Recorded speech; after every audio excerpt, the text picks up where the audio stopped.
speaking of grafting, talking about shit guitars and the amount of work that sometimes used to go into them is outrageous. And I think this is quite a nice platform for us to maybe give a bit of advice on what to look out for with a guitar, or even a sales pitch when it comes to instruments, if you're buying brand new for someone who's just starting, and the kind of things that we would advise you to do, and what to look for, what not to look for, what to absolutely avoid when you're buying your first guitar or amp or whatever for yourself or anyone else.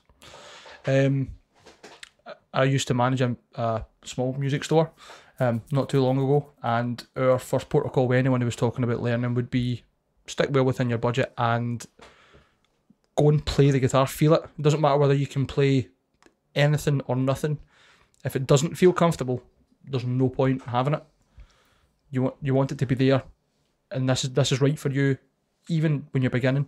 Because I've seen people pick up like an acoustic guitar and it be full size, and it's just completely uncomfortable, or picking up an electric and just not feeling it, and maybe wanting to play acoustic but not knowing that and not being able to articulate that because they don't have that experience. Yep.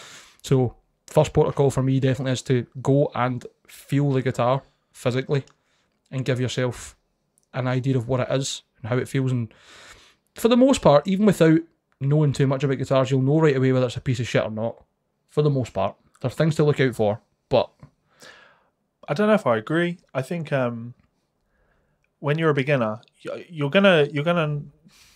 I was gonna say you'll know if something's playable, but some of the guitars that you see people buy, being a teacher, that some of the things in the past that I've seen people come in for with lessons, that they look like they've purchased from Argos, which for anyone in America is, I'm trying to think of a comparable thing. It's like Costco, but not marketed on bulk and discount.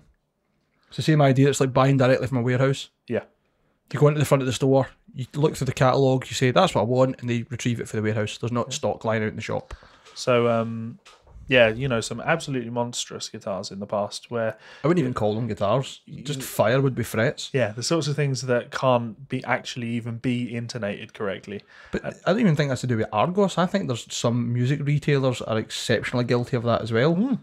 And, sorry, continue. Selling cheap crap. And when you're a beginner, you don't really know that. I know I've seen it in students... I'll be honest, right? As a teacher, when you work with kids, and I don't do that anymore because it's the biggest pain in the arse. But when you're working with kids, for this reason, because you know within 2 lessons if they're going to stick at it or not. Yep. You just instantly know, but they don't give up after 2 lessons because their parent keeps making them come, and then you're just the guy that's there ruining their day, stopping them from being able to hang out with their friends. It's soul destroying, right?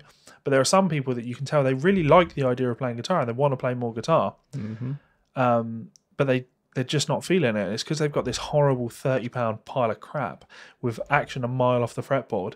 I'll always even switch guitars for the entire lesson. Just let you're in the lesson, you can play my guitar, because you can see them. They hold it and they go, this is how it's supposed to be. This is what it should feel like. This is really easy to hold. This feels good. And you want to turn to the parents and say, what you need to do is you need to buy your kid a nice instrument, and then you're battling with that mentality of, oh, but I don't want to spend too much money because what if he gives it up? No, motherfucker. He's going to give it up because you bought him a horrible pile of crap with a banana for a neck. Yep. Like, you've made it impossible for him to do what he wants to do. Where did this crap of fucking, best thing to do is to learn on an acoustic guitar. You learn on an acoustic guitar and then you can graduate up to an electric guitar. They're completely bloody different instruments. Yep, that's total bollocks. They're played in different ways. What you mean, parent, when you say you can learn on an acoustic guitar and then go to electric is... I don't want to invest too much in you. I don't want to invest too much into your interests. It's like saying, oh, Mum, I'd really like to play the drums. Cool. Well, we'll get you some congas first. We've got your tambourine. Yeah. Have fun. And when you can play a few songs on the tambourine, you know what? We might upgrade you to some bongos. Yeah. Or for non-musicians. I doubt there'll be any of them listening to us today. But I'm down to learn to drive, and then your instructor turns up in like an 80s Fiesta that's falling to fucking bits. Yeah. And it's hard to drive, and it's got a manual choke, something you don't really need to worry about. Like, just all that. The point driven home is that it doesn't even need to be like an expensive guitar, just something fucking decent. Yeah. And you don't need to spend a lot of money to get a decent instrument in today's market. There is so much competition that you can pick up things for literally fucking nothing that are comparable to guitars in maybe £200, £300, £400 ranges. Okay, so let's say that parents. Well, I mean, no parents are watching this, and if they are, they probably turned off when I just called them all fucking idiots. But... Speaking as a step parent, I take that to heart. So let's say that you are having to make recommendations of a new guitar to buy. What brands do you recommend? What do you think are good and why? I think the first thing I would jump at probably would be Yamaha Pacifica, quite honestly, because tried and tested, solid, not a wacky shape, plenty of range of colours, quality controls pretty on point, great price range for what you're getting, and they're versatile. So if you decide you want to learn to play the Red Hot Chili Peppers, you've got 2 single coils. You've also got a humbucker that I think you can even coil tap. Yep. You decide you want to play fucking Slayer. Let's see what we're looking at cost-wise for one then. So memory serves correctly, they're about 170 quid. In fact, on top of that, if it's someone who's like younger and smaller, 180 quid. Yeah, pretty much for a 112, which isn't a lot of money to parents that want to help their child learn. Invest in your kids' dreams. Yeah, definitely. I can understand why that's maybe a lot of money for someone, but I don't think they realise the investment that is, because you've still got a decent instrument at the end of it, and if so your child doesn't stick to it, you can still sell that one for a good amount of money back as well, rather than having this unusable bow and arrow with fucking pickups on it. Yeah, I can assure you, by spending £80 on a guitar for your kid, that's not you saving money. That's money you're literally just burning. Unless you speak to Levi and I, or someone that knows, and you go in the second-hand market. Yeah, so I'm a big fan of the second-hand market. I always make the recommendation to parents to hit up the second-hand market because you're going to get a lot more bang for your buck. If you've got £150 to spend, it's not a whole lot of money.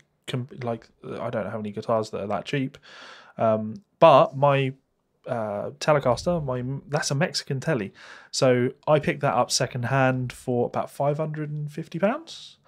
That's quite a lot for a Mexican telly, but it's the Road Worn series. So if I didn't want the Road Worn series, you could pick up a Mexican telly for 300-400 quid current prices. Probably less than that, I would guess. I've seen them go for 250, but it's rare. Yeah, average price is 300-400 quid, I think, for a Mexican telly these days. Yeah, but point is, you're going to get a lot of bang for your buck on the used market. What are they new? Like 700 or 800 quid? Yeah, and you get a second-hand ESP, or you can get a lot on the second-hand market. Totally. But yeah, as you point out, that's really a case of needing to have someone around that knows a little bit. Yeah, at least knows enough. And you'll always know someone that knows a bit. I think even like any guitar teacher or music shop that is worth their weight in integrity, they'll at least give you pointers. If you say, I was looking at this instrument, they'll say, yes, that's good, or it's not. You don't need to say, I was looking at second hand and this is the price. But this is where we generally get advice. We talked about the internet earlier and like the good that it's done, the bad that it's done. Yeah. Here is where the internet is great, right? You can reach out. There's communities of people that are willing to help and give you advice. Yeah. And the internet is the great equalizer. It's connected. Again, cut out the middleman of shops that trade in secondhand things. Mm-hmm. Now, if I have a guitar that I want to sell, back in the day, I'd go into a shop and having them sell it on my behalf was the most convenient way of doing that. But now I'll just throw an ad up on Facebook Marketplace. One on Gumtree, one on eBay, Facebook, and you've got unlimited reach pretty much. Yeah, it's pretty easy to sell stuff now. So I would recommend, reaching out to people and have actual conversations with people that know what they're talking about. Get yourself a nice, good deal. It can be done. Brand recognition is my advice.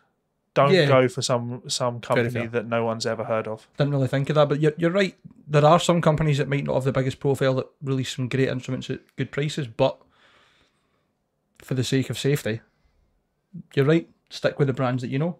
It's resale value as well. And a company like Ibanez doesn't get good without making good stuff. Oh, definitely. They're not just spamming the market. It's considerable quality for each price point, and sometimes more so. Like, it's always been the case that if you wanted a really good metal or rock or shred guitar, you would buy an Ibanez RG of some description, good or shit, upgrade some of the hardware, upgrade the pickups, and you've got what may as well be a £1,000 guitar. Yep. And don't get me wrong, there's other brands that do that as well. Ibanez was just a good example. Yep. ESP and LTD, Schecter, Jackson, you name it. Another thing that if you are young and watching this and you're thinking about playing, what I would say, there's kind of this, everybody wants a nice, pretty, shiny guitar, like a new guitar. But if you can get over that and actually start to see some of the appeal in a guitar that's got a little bit more story to it, that's a nice way to describe it, something that's a little bit more beat up. Yes. You can get some incredible deals secondhand.